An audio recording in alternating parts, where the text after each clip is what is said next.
Shalom bien-aimé, shalom, shalom. Naba landinyo sobolanda biso na Adoption TV, chaîne moko ya édification, pas eto pesa kabino ba révélation makambo nzambe et ba éclaircissement makambo ko sunga bino suna kati na bomo na bino. L'autre fois na prometaki biso to kolobela makambo etali mariage spirituel. Oyo to benga mingi mingi mari de nuit, femme de nuit. Eza sujet moko to négligeaka mingi, mais les autres bébés ça va via bateau belé sans le savoir, parce que des fois quand je suis au banakate aux amamuke otokomona kwa tabou, mais il faut que le belango pour na kosunga bana nzambe pour na délivrance na bango pour na ba ozolanda biso ka mokona elo comme nga pasteur Denis Grâce Sakameso naza pasteur visionnaire et église mission vie abondante et qu'on appelle ce message auto véhiculaka c'est sur l'adoption. Et dans quatre messages d'adoption, tout le toujours prêcher sur amour, foi, na espérance. Et en gros, dans la chaîne, nabiso mingi, au monde qui tombe la sous qu'on dit manakat na yo, on va révéler la solution belé, on va sunga yo, on va kubika délivrance na vie na. Alors cette fois-ci, tout le qui toujours bel cambuya mariage spirituel, mari de nuit, femme de nuit. Ndenge tokola mon message to benga mari de nuit et femme de nuit. Pourquoi pasteur Denis Abenyango mari esprit? C'est parce que mingi to kanisaka makambwana to loti obimina mobali loti olali na mwasi on dirait makambo esa makana butu. Menene informo que yana bato ba victime ya ba attaque ya ba mari pe femme de nuit on na moi. Et ba mususu même azana sa pongité. Mais azobika ba attaque wana eloko epesa kinga pour ça ko révéler bino makambo belé na kati nango bola nanga attentivement na première partie de l'émission o pour nazo introduire pe ko pesa sur verset de base ba verset parce que et ba mso ba kakiza makambo tolo ba kabome na bible ezate no il y a des versets bibliques o révéler biso makambo wana sur origine ya ba esprit incube parce que tant to ba ka mari de nuit ça veut tout simplement dire dans latin otobengi comment incubi, c'est-à-dire incubi eza esprit à mwana mobali oyaka ko zipa mwana mwasi ko lala likolo mwana mwasi et pa bana basi tobengi bango succubi. Succubi eza esprit ya mwana mwasi plutôt mwana mobali oyaka ko lala likolo ya mwana mwasi. Je disais incubi, incubus eza esprit ya mwana mobali oyo eyaka kolala likolo ya mwana mwasi ezipie, tandis que succubus eza esprit ya mwana mobali oyo eyaka na se ya mwana mwasi na latin abengi oyo to bakaba esprit incube. Alors milimo oyo nakosepa ko banana ba symptômes nango et puis kotanga verset de base oyo zo ba biso origine ya ba esprit incube et mari de nuit, femme de nuit. Ok. Et les autres sont des phénomènes, des infections, et si la kate, des infections atomélées antibiotiques, les obicate, et si la te, au kangami, aux comprendre ni ne se passer dans la kate en autres. Il y a informé que le mariage spirituel, la femme, le mari de nuit, ba cause ka pe ba infection na banzoto bato oyo koyoka aspirine te koyoka antibiotique te koyoka kisi te, il faut délivrance de yo moto olandanga ndongo zawana zamba sali ngolu olanda émission oyo yeba que ça pour la délivrance na peut-être vous avez victime ya ba infection moko na oyo biso loko moko ba infection oyo tango soko ko sana kati ya nzoto na yo okorimaki que même osangani nzoto na partenaire sexuel na yo jamais se contaminer. Pour ça, ma cambodia spirituelle, on se contaminer boité, ou contaminer en moningate. Ce que ça la bongo, ça la partenaire sexuel, et que vous avez une infection et contaminé à kaité. Point d'interrogation. Faut le koyeba, est-ce que vous avez victime de mariage spiritualité? La mariage spirituel, ils ont causé ma mort née dans le couple belé.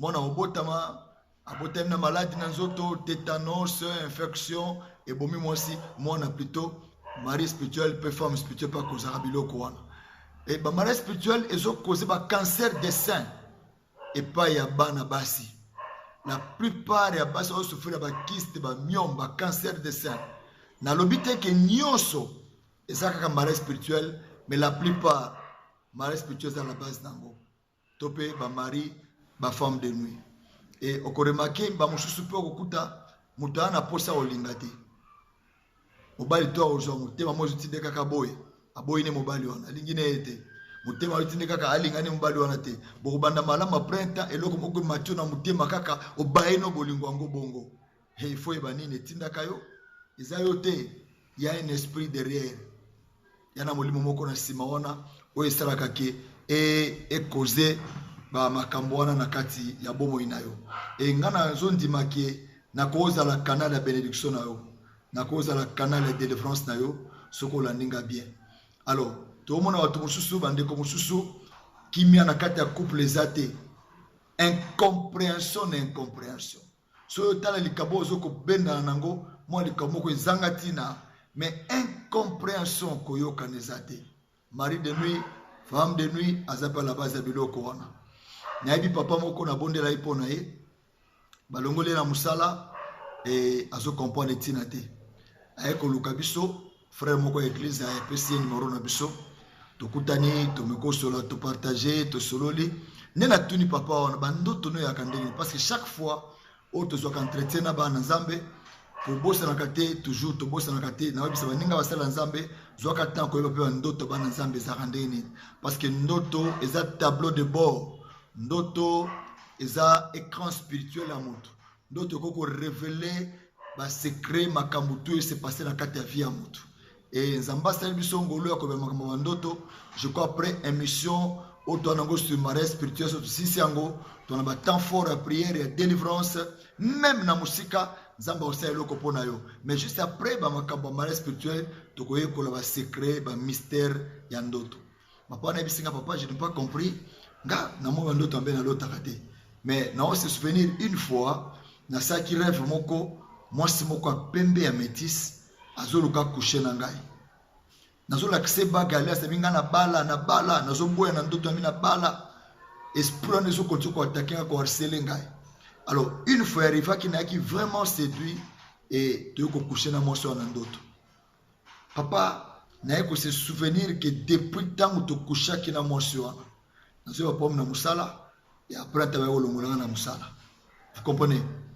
donc dans l'attaque ndengo et balongoli papa na musala makamuzo simbali soudé et il avait de sérieux problèmes na kata vina diable a yebi que soka yé na nenga bo motoboy oko pesa accepter simba vina alors ako passer par ba voie mususu parce que alliance ezo pesa monguna accès na ba vina biso son monnaie reformuler alliance te akolukata na ndenge ndoto na mariage spirituel azo porte moko pa kota peut détruire vino a détruire mariage a détruire musala a détruire mambebe na kata vina voilà comment papa on a perdu musala na ko négliger te maka mariage spirituel ko négliger te ndekozo nanga ko négliger te ko zapete chaque fois ça la connecter na Adoption TV on découvre secret belé alors nasoko continuer batu soko kufela basi bespone bo mape basi o kufela mibali e bo makape makambo marché te na kati ya vie yo kaka molimo blocage molimo kaenga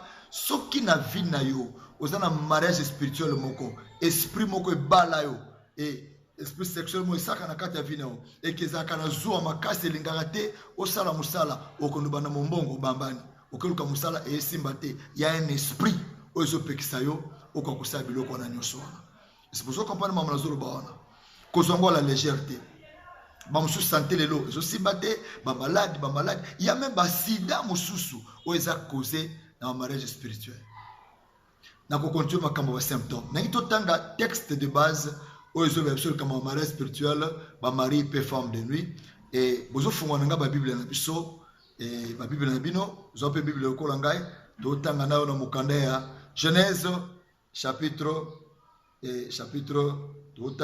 6 à Genèse, verset 1er. Lorsque les hommes eurent commencé à se multiplier sur la surface de la terre et que les filles leur firent nées, les fils de Dieu, retenez bien verset 2, les fils de Dieu virent que les filles des hommes était belle. Retenez le mot fils de Dieu et fille des hommes. Les fils de Dieu virent que les filles des hommes étaient belles.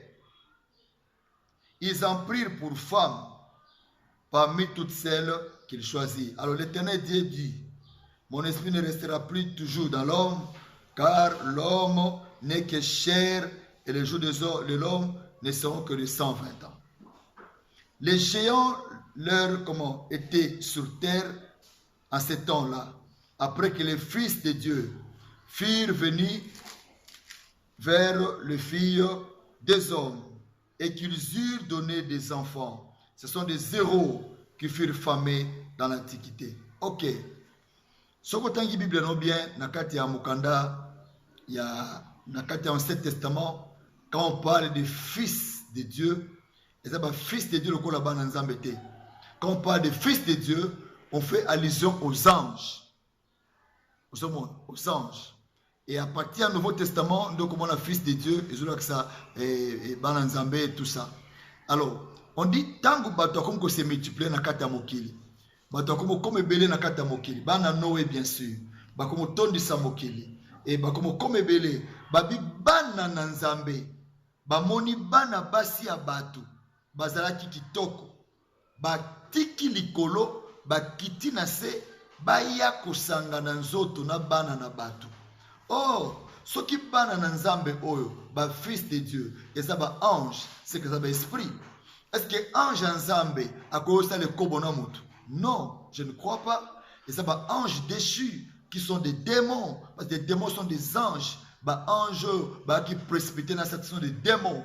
Mais bana nzambe to pe ba esprit oyo eluli bana na batu ndeko moso zolanda ngai olanda na Canada olanda na je sais pas en Europe olanda na pays moko Afrique olanda quelque part makamna zoba ezoko occuper kolote et occuper nationalité te et occuper te soko zali wapi c'est un problème ezoko kuta batu ezoko bundisa batu nyoso et misala na satana yokane bisayo c'est possible démon lula beauté nao c'est possible démon lula yo to moni awa ba esprit et luli bana na batu et admirer bango sepel na bango mais esprit akwa osangana mutu nzoto ndenge nini.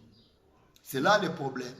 Tout le temps otika libumno libanda zoto libanda biloko mikuse ne crois pas que kaka batu oyo mokili nde bazolula yo mais ba esprit pe kokolula yo. On a vu ici le fils de Dieu virent que les filles des hommes étaient belles ba kiti ba ekosala ekobona bana na batu et ba boti ba géant n'importe quoi.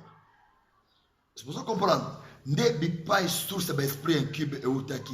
Prochainement, on peut savoir ce verset où comment Zambalobi qui a punir ba esprit ba démon ou ba ange ou ba garda qui dignité na bangote ba ko sala makambo et ça makana Sodome na Gomorrhe.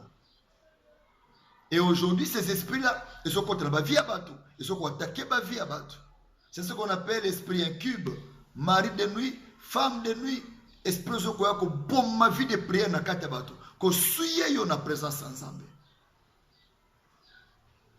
Qu'on soit la légèreté du Cambo de Konangai et faute et comment il y a tant na minute émission est reparti papa émission na biso oyo donc on continue na émission prochaine pour la biso et comment est-ce que l'esprit oyo et kota kan ba via batu et na ko ba biso tango kota ba via batu nini salaka et ce serait même bien na kata prochaine émission na biso na ko kusambela pepo na tia na biso so makambo intéressé yo au-delà même il y a chaîne na biso ya YouTube uko benga biso na numéro na biso ozo le kawana na bande passante na 00243 82 4999 na bandeli 00243 82 4999 ou soit ubengi biso na 00243 89 na bandeli numéro ya liboso na sele mo erreur wana 00243 82 4999 et numéro amibale 00243 89 24 30 97 et nakoka kosambela na biso loko tikanzambe na Israël apambolo bisiko zali Et ce qui est introduction oyo au se retrouver na likamoko ndeko zola nanga wana de na tomol maboko nanga na libérer ngoya nzambe likolo na yo molimo santo so contrôle ya corps âme esprit na yo akangolo bandoto abe lotaka wana ya basi pe mibale ya butu po ezana mamusu lotaka pe ndoto te mais azana esprit bomba na kati na ndeko landi ngai nzambe a révéler le kwa na kati na yo pourquoi cause de délivrance na pambolo na kombo na Yesu Kristo mokonzi na biso Yesu Masia. C'était pour vous le pasteur Denis Grace Sakameso, fils d'adoption. Que mon Dieu vous bénisse. Bye bye.